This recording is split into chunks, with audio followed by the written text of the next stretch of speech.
ఒక చిన్న డౌట్. నేను మొన్న ఒక యూట్యూబ్ చూస్తుంటే ఆ, అందులో మీరు ఒక క్రిస్టియానిటీ ఒక అలెలుయా అన్న ఒక వర్డ్ ని నేను చూశాను. అవును.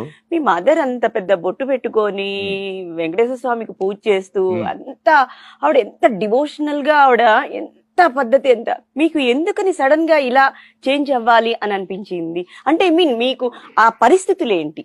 మా అమ్మ బందర్లో క్రిస్టియన్ స్కూల్లో చదువుకునేది. ఆ రోజుల్లో అందరు సిస్టర్స్ ఉంటారు కదా. ఆహాహా. మా అమ్మకి ముక్కమ్మటి నీళ్లు కారుతూనే ఉండేవి 24 అవర్స్. ఉమ్.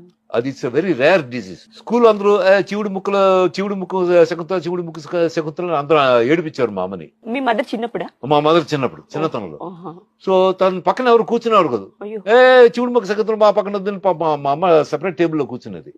ఆహా. ఇంటర్వ్యూలో భోజనం కూడా తనతోటి మిగతా ఫ్రెండ్స్ అందరూ కలిసి భోజనం చేస్తారు కదా స్కూల్లో. అది లంచ్ టైంలో వీడి మటుకు తని సెపరేట్ గా కూర్చుని తను ఒకటే పెరుగునో ఏదో మా అమ్మమ్మ కట్టిస్తే తింటూ ఉండేది.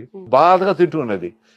ఒకసారి ఆ స్కూల్లో సిస్టర్ మా అమ్మని చూసి, ఏంట్రా Shakuntala why are you crying, ఎందుకు ఇలా ఉండంటే, సిస్టర్ అందరూ నన్ను చివుడు ముక్కు శకుంతల నన్ను ఏడిపిస్తున్నారు, ఎవ్రీ వన్ ఇస్ టీజింగ్ మీ, నాకు ఏం అర్థం కావడం లేదంటే ఒక చేయరారా అని జేబులోంచి చిన్న బైబిల్ తీసింది.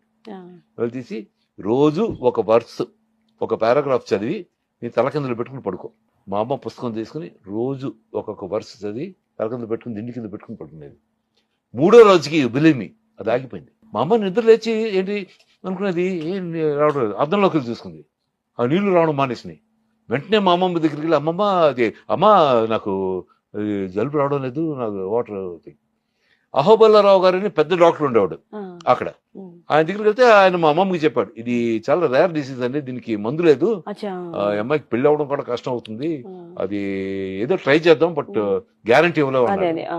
అటువంటిది ఆ దగ్గరికి తీసుకెళ్లి అహోబల్లారావు గారు తీసుకెళ్లి, ఏంటి మా అమ్మాయికి ఆగిపోయిందంటే ఆయన స్టన్ అయిపోయాడు. ఎలా ఆగింది, ఏం మందు తీసుకుని ఏం తాగమంటే, ఏం లేదండి ఇలా సిస్టర్ చేతి బైబిల్లో వర్స్ చదివి ఇలా అలాగా అని. ఆఫ్టర్ 6 months ఆయన క్రిస్టియన్ గా కన్వర్ట్ అయిపోయాడు ఆయన అహోబల్లారావు గారు. అప్పటి నుంచి మా అమ్మకి జీసస్ క్రైస్ట్ అంటే విపరీతమైన లవ్.